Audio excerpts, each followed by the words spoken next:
Hello, Googleization Nation, and welcome to The Whole You, Work, Home, Life, a GGG Unleashed podcast with thought leader Joe Serio. In each of Joe's episodes, he's going to be raw and real with you on what it takes to be the whole you at work, home, and life in order to thrive today and in the future. Let's begin. Welcome. It is The Whole You with Joe Serio. We are back for this limited episode podcast. We've been talking about your life. And at the beginning, we talked about your three superpowers: clarity, focus, consistency. Then we had on Dennis Welch, and we talked about creativity and the process he uses. He wrote more than 500 songs. Then we had on Tanya Tarr, who talked about resiliency from a scientific, conceptual point of view. And I wanted to run out this short series with a human face of resilience. I wanted to have on a couple of people who have been through a lot of stuff. And I'm absolutely thrilled to welcome Kevin and Steph Mason to the show. Yay! Hi, guys. We're so excited to be here. Thank you, Joe. Thanks for having us. Super excited to have you. So just as a little bit of background, they have had me on their amazing show a few times. Tell Us a Good Story is an awesome podcast that has millions of listeners on radio, on podcasts, on every platform you can think of. And they have really cool people. Some you've heard of, some you haven't. They've had Dog the Bounty Hunter. They've had Survivor of the World Trade Center, just from one end of the spectrum to the other. And, so I don't go babbling on and on. I'm going to throw it to them to tell us a good story and kind of how all that started, and then we'll move on from there. Oh, gosh. Long story short, yeah. It started from all of the tough stuff we were going through, Joe. And so when we're going through some really tough stuff in our life, every single day, I needed to, outside of reading the Bible, I needed to hear something funny. I needed to hear something encouraging, something inspiring, just mentally, just to get through the day. And so after I got through the cancer treatments, I was like, Steph, we have so many stories to share. Why don't we start sharing our story? And Steph... I said no. No. Like, that's a terrible idea. It's a terrible idea. But we're very, private people. And that means that we needed to, get our story out there, tell people about... Publicly, yes. Yes, and we'd rather hear your guys' stories. We would rather hear from other people than us telling people our stuff. So it started off with us sharing our stories, Joe, and of course Steph gets upset jokingly because she was not the first choice that I had as Fifth a co-host. choice. I was the fifth choice, people. I was not even in the hierarchy. It was the best choice. Yeah, you say that hands now. down, best choice. Okay. So, Joe, we get to the pilot episode, very first episode, and Steph's like, how long do we have to record? Yeah. And I'm like, well, the average commute in the United States at the time was 27 minutes. So let's try to do 27 minutes. And she's like, in a row? Yes. In a row. In a row. We have to talk 27 minutes in a row. We don't talk like that many, in a day. Separated throughout the day. Do we put a bunch of ads in here? How do we can we do this to make it 27 minutes? So it started off with us doing it. And that first couple episodes, okay, Steph, if this is the worst it's going to be, that's not bad, right? And so you weren't going to be embarrassed about us publicly sharing those particular stories. Yes. So start off with the funny stuff that we've done. Then it moved into talking to other people like yourself, Joe, who has just amazing stories to share. And it's kind of snowballed from there. And so like you said, we've talked to Dog the Bounty Hunter and Jim Tressel and John Gordon and all these people that we never envisioned we would. So, we're 4.5 years into it now, and here we are. So that's how it started. It's pretty awesome. So I think you just dropped episode 214. Is that right? 224. 224 today, 224. yes. Mm-hmm. Yes. Nice. Stephanie, what was your major fear, especially at the outset in the first year or two?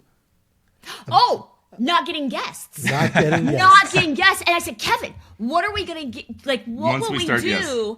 if we don't have guests? He's like, we're just going to share our stories. I'm like, we're boring. No one wants to hear our stories. Why would we do that? So, Joe, here's the problem is when it's just Steph and I, and now today, every fifth episode is just Steph and I sharing our stories, which blows our mind that the feedback we got was people like hearing us. And so every fifth episode is us. Well, I will pull a friend into the conversation because when I'm talking to my wife here, she's heard all these stories before. Yeah. So it's boring to her. Like, So you're not I'm funny. It's sharing not funny. a story with her and she's falling asleep. And she will be like, more energy. You're putting me to sleep. And I'm like, Steph, this is not going well. So It's that's not. why every 5th episode now, Joe, I bring in her sister or I bring in a friend of ours to wake this girl up. So true. Well, they do a great job because your sister is hysterical and your She's friends funny. are funny and clever. So it works out so great. And what Thank you found out, and I actually we'll talk about this as we go through, but the reason I wanted to hear you say that fear of yours was that so often our fears, not so often, always, our fears are something that our brain created, right? And we got inside of our head for whatever assumptions, whatever thing we grew up with, whatever narrative we're telling ourselves, and we're like, oh my God, what if they don't show up? What if nobody comes? What if we can't get guests? What if it doesn't work out? We're going to look foolish. This whole project isn't going to work. Yes. And then what do we do? And then we start spinning all this stuff out, which makes resiliency so much more necessary, but so much more difficult. Mark Twain has this quote that actually dates back to Seneca and the Roman Empire. He says, I have suffered a great many catastrophes in my life, most of which never happened. And I don't think you've ever reached the point, I'm guessing, in the last 4.5 years, that you had 0 guests or 0 prospects of a guest on the horizon, right? It's true. And the thing that happened, and this is one of the things that we can think about, is when you dive into something that you want to do and that you're committed and you're enthusiastic and you're in for the right reasons and sincere and authentic, people will show up because they want to be a part of your thing. They want to be a part of your energy. They want to be a part of your story. And that's why people keep showing up. You go from, the likes of me to John Gordon or Dog the Bounty Hunter, right? That shows something. The trajectory means something. It means that you're doing great things and people want to be part of it. Well, and Joe Serio is still the most repeated guest on Tell Us a Good Story history, right? So Yes, you are, there's my only friend. been, we just had another one yesterday, today, actually. There's only been 4 repeat guests on Tell Us a Good Story, including Joe Serio. And Joe, you've been on, I believe, 4 times now. So that's the most of any human being out of 224. So That's because I keep hounding you. Put me back on your show. it's now a good time. How about now? How about now? Honey, this guy won't go away. Just put him on the show. Block him. Block him for a while. Block him. Well, now we have a reason to do one more episode together. There you go. Yes, we do. So next year we'll do another conversation. I love it. Oh man. So here's what I'd like to do at this point is I would like you to just go through the experiences, because when you hear your experiences enumerated, and just told about from crisis to crisis to crisis, it's just shocking to the average person. Yeah. That maybe a lot of things don't happen to them, or maybe one thing happens to them and they think it's the end of the world and they start collapsing inside. We want to get to the point of saying, how do we generate that strength? And I don't know any better people than you guys, because when I heard your story, I read it in your book, You Met Her Where, which you can get on Amazon, and an autographed copy on their website. Yes. KevinandSteph.com. Thank you. Because when you hear that story, it's just, number one, you want to cry. And number two, it's just shocking. So go ahead. Give the headline stuff. So I was electrocuted and should have been killed instantly. Okay, wait. Yeah. wait. 2.5 years into our marriage. Do not blow past that one. Go ahead. I A little bit more detail. A little more than the headline. So we were doing brain surgery, and long story short, You're a registered nurse. I'm a registered Yeah. nurse. Yeah. Yes. That's good. Yes. Yes, thank you should add Kevin. that. This Yes. wasn't like, hey, we're in Tijuana here. Hey, let me try that out. Here, give me that scalpel. Kevin and I were in the basement doing brain surgery. So I'm a registered nurse, and one of my specialties was brain surgery. I was a surgical nurse, and unfortunately, there's a piece of equipment that was not supposed to be in the OR, and I was moving a wire to get to a particular instrument, and I was electrocuted. Blew up. Should have been killed instantly. By the grace of God, I survived. The OR did not blow up, but sparks everywhere, ash everywhere. Holes were blasted through 2 sheets of metal and ended up frying the whole front and left part of my brain. So just incredible situation that I was able to survive. But from that point on, new symptoms would arise. Like if you would look at my abdomen, probably for a month, it just quivered from the amount of voltage that I still had in my body. Every few months, new symptoms would occur. I had hallucinations. I had short-term memory loss. I couldn't count 2 + 1 without using my fingers. So, and then the last thing that happened is I lost my cycle. Didn't have a cycle. And, we were told not to ever think about having children. And by the grace of God, we did conceive without being on a cycle. Without having a cycle. 6 months of no cycle. Yeah. And we, got our first little miracle baby, Emmy Marie Faith. And after that, we wanted another child, and still no cycle. But I'm like, it didn't matter. God gave me a baby with no cycle. Let me, he'll let me have a baby without another cycle. And unfortunately, that didn't happen. They ran some tests, and they diagnosed me with a brain tumor. So I remember with the tumor, they were, it was so large. They couldn't put a single piece of paper between the tumor and my optic nerve. And they said, if this tumor touches your optic nerve, you will be blind permanently. So we kind of had more of an urgent situation there. So had surgery, but I remember talking to the doctor, talking to the surgeon, and I said, after the surgery, I will have a cycle and I will be pregnant. And they said, oh, we're just hoping, you're going to come through the surgery okay. Like, don't even think about that. And I remember saying, no, anybody that I could talk to, I will start my cycle. I will have a child. And 4 weeks after that surgery, almost to the day, my cycle started. And 2 weeks later, I was pregnant with our second baby. But Joe, she came out of brain surgery. And I guess that's one of the tougher things for me, I guess, when looking back, Joe, because we've played this game of would you rather be the spouse going through a catastrophic situation, or would you rather be the spouse of the person going through it, right? And hands down, it's tougher when you're watching your spouse go through it. You would rather be the person going through it. And so before that surgery, that brain surgery, doctors pulled me aside and said, hey, listen, just so you know, here's the complications, here's the risk involved with brain surgery. After we get out, your wife, the wife that you know, may be completely different. Her personality may be completely different. And she may remember you, she may not. And so just want to make you aware of that. And it's just like, are you kidding me? Like, this isn't what she signed up for. This isn't what I signed up for. Mm-hmm. Like, you're telling me she may come out of brain surgery and she may not know who I am. She may be completely different. I'm like, yes. And so I remember being in the hospital there, High State Hospital here in Columbus, Ohio. And I went into the corner there and just knelt down and said a prayer that, God, I give my wife to you. Like, everything I've done, all the education I have, didn't matter, right? However much money we had, whatever home we lived in, it didn't matter, right? When you're going through something like that, you would trade all of that in a heartbeat, right? To have your wife, to be able to have kids, right? And so I remember I was just like, God, I give my wife to you. Do what only you can do.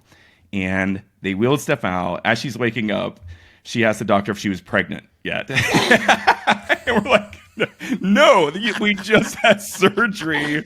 No, ma'am, you're not pregnant yet. Okay. And so, like you said, it was like 4 weeks later that you conceived. So just Stephanie, a complete miracle. How old are you at this point?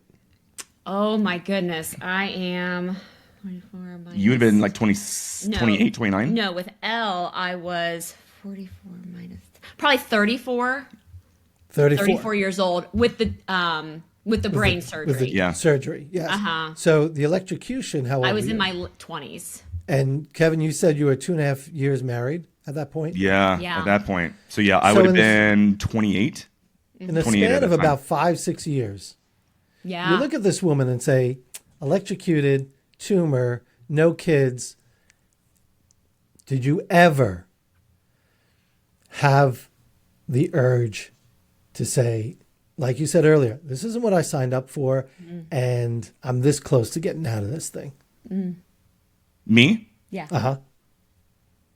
No, I guess with me, Joe, it was one of those things where I like to be in control, right? I like to fix things, and maybe it's just being a man, right? Like, Right. I like to help solve problems. And in this case, Joe, it was totally out of my control. I would go to these doctor's visits, Joe, and I could barely understand what they're telling me, right? They're having to draw pictures, right, of what's going on because I can barely understand what they're telling me, right? And so it was totally out of my control. I felt helpless, and that's where I really relied on my faith, right? Where I had to be in prayer. I had to have prayer walks, right? Like, God, I give my wife to you because these doctors are experimenting. They're practicing. They don't know what's going on because most of the people who had electoral injuries like Steph are dead, right? So they're literally just experimenting with medication and all of that. So, No, I think he's asking, would you like leave me? Like divorce Yeah. me? oh, heavens no, that'd be stupid, Joe. Why would I do that? Well, you know what? There are people that would not be able to handle a Yeah. fraction of just those two events and say, you know what? This is not how I pictured my life. And I want somebody healthy. I want somebody whole. Whatever goes through their head, that's a trigger of their own insecurity or their own assumptions of how life was supposed to look. Yeah. And no, so that never crossed my mind in regards to possible divorce or leaving my wife. It was always like, how could I help? Yeah. But we also, when we got married, we took our vows seriously. For better or worse. Rich or poor, health, you Till know. death do us part. Yeah. Like, no matter what, we're It's okay. stuck with each other. Yeah. So, Okay, let's move on to the next crisis. Oh gosh. so I got pregnant with Elle Mackenzie Hope. Baby number 2. Yes. Let us hold fast our confessions of hope without wavering, for he who's faithful, So we have little Elle, and I was like, this is amazing. Let's have baby number 3. do this again. Let's do this again. So I'm trying to convince Kevin, and Kevin is always sleeping. Kevin is always telling me how tired he is, and I was getting so frustrated. I'm like, buddy, I'm up all night nursing, taking care of this baby. Why are you tired? And Joe, she's saying it exactly like Just she is like right this, now. Very so calm. Very and calm. It wasn't loving. like, suck it up, buttercup. No. It never came out of her mouth Never. once, right? Not at all, because that's not how That's I not am. how she rolls. No. So I remember convincing Kevin to go to Disney World. And he's like, I don't want to go to Disney World. I'm like, we're going to go to Disney World. We have a 5-month-old, and at the time, Emmy had just turned 4. Another great idea. I thought it was a great idea. And he's still sleeping and he's still tired. And I'm like, whatever, I'll go to Disney World with the girls, whatever. But the day before we left, Joe, we were in the kids' playroom, and he turned and he said, should I be concerned about this? And this mass popped from his jaw. Golf ball in my jaw. And I was like, oh dear God. And my nursing brain knew exactly what it was, but my Christian brain said, don't speak it. Don't put it into existence. Don't speak the words of what it is. So I said, Kevin, we're going to get it checked out when we get back. And that's what we did. Yeah, so we went to Disney World, and they take pictures of you throughout the parks there. And for the first time, like, it was very noticeable. Like, it looked like I had gained a lot of weight, right? Yeah, and that was the problem. Like, he was on my jaw. sleeping a Yeah. lot. He when he would look, it looked like he had gained like 10 pounds just because he had like a big double chin. And I wasn't going to say anything. I didn't want to hurt his feelings. Like, well, he's sleeping, he's tired, maybe he's just not getting healthy, he's not active. Yeah. But at Disney, we really saw it in the pictures. So came back. Long story short, I was diagnosed with non-Hodgkin's lymphoma, okay, which is blood cancer. And so went through just all kinds of testing and all that. And I ended up having a miracle. They took some lymph nodes out of my jaw. They were expecting to do, was it 13 weeks, 16 weeks of chemotherapy. And thankfully it was only in my jaw, Joe. So they did radiation, fried my throat. But 6 months later, I was completely cancer-free. So we're like, oh my gosh, this is amazing. So again, we're still speaking. We want that 3rd child. And unfortunately, we had a miscarriage. And but But luckily we got pregnant again, went through that, got pregnant again. And then we had our little man, Tate, who is just awesome, so full of joy. Tate means joy. And the day we were leaving the hospital, the doctor comes to me, the pediatric doctor, and said, I need you to go to Children's Hospital. We're hearing something with his heart. So a few days later, I was in Children's Hospital, and they said, ma'am, your son has 2 holes in his heart. We might need to do surgery. We're going to monitor it. And unfortunately, Kevin missed work with me, being in the hospital, so he wasn't with me. And Joe, I will never forget the conversation I had with Kevin, because it's the most profound conversation I've ever had with a human being. And I remember holding my newborn baby. I was in the garage of Children's Hospital, and I just called Kevin and told them the situation. And I'm crying, and he's like, babe, why are you crying? He's like, we've been here before. You know what to do. Now speak life over our son. And it just put a switch in me. And I was like, you're right. And that day forward, for 1 year straight, I spoke life over my son's heart. I spoke life over his body. And every, couple of weeks, a month, we would go to the doctors. They were monitoring it. And that last appointment at his 1 year birthday, he was checking. And I'm like, you don't hear it. And he's like, ma'am, your son's healed. And we went to Children's Hospital, and they gave us the diagnosis that Tate's heart was completely whole. So pretty incredible. So all through that, right? I mean, we learned a lot of lessons, right? Going from Steph getting electrocuted to brain tumor to doctors telling us we wouldn't have kids, all of that. And so, I mean, a few things that I learned. One is I had to replace negative thoughts, Joe, with something positive, right? It's like, what was I feeding myself? The Word of God, the Bible, something positive, something encouraging, listening to comedians, whatever, something to help me mentally just get through the day. The other thing is we became very consistent with our words, becoming positive, right? It was very important, Joe, that we spoke positively. And during the cancer diagnosis at the beginning, we would notice that we would be talking negatively and started complaining. And we would be kind of teammates on that. No. Watch our words. We need to be careful. We're going to speak life, right? There's a scripture, death and life are in the power of the tongue, right? So we were going to speak life over our bodies, right? Over the situation. So we were very consistent with that. And then the third thing that we really did, Joe, that we still do in a lot of situations is we only focus on the next step, which goes away from a lot of things that I've done in the past, right? Where I'm always looking ahead, right? What's the risk, all of this. And in this situation, Joe, when you're going to a doctor, they're telling you like all the negative stuff that could happen, right? And with us, it's like, no. Wow. Kevin and Steph's journey is nothing short of awe-inspiring. They've shown us that resilience isn't just about bouncing back, it's about stepping forward, one challenge at a time. Hopefully, most of you will never be forced to experience what they've endured. But each and every one of us will be faced with uncertainty, something unexpected, and yes, maybe even a personal catastrophe. As we conduct this segment, remember, it's not the catastrophe that defines you, but the steps you take next.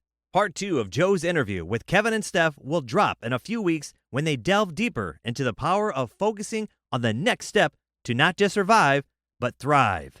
Until then, keep your eyes forward and your spirit resilient, and make sure you subscribe to the podcast. That's it for today's episode. Thank you for tuning in and digging deep into what's ahead for the future as the whole you. We'll be back next month with Joe for another episode.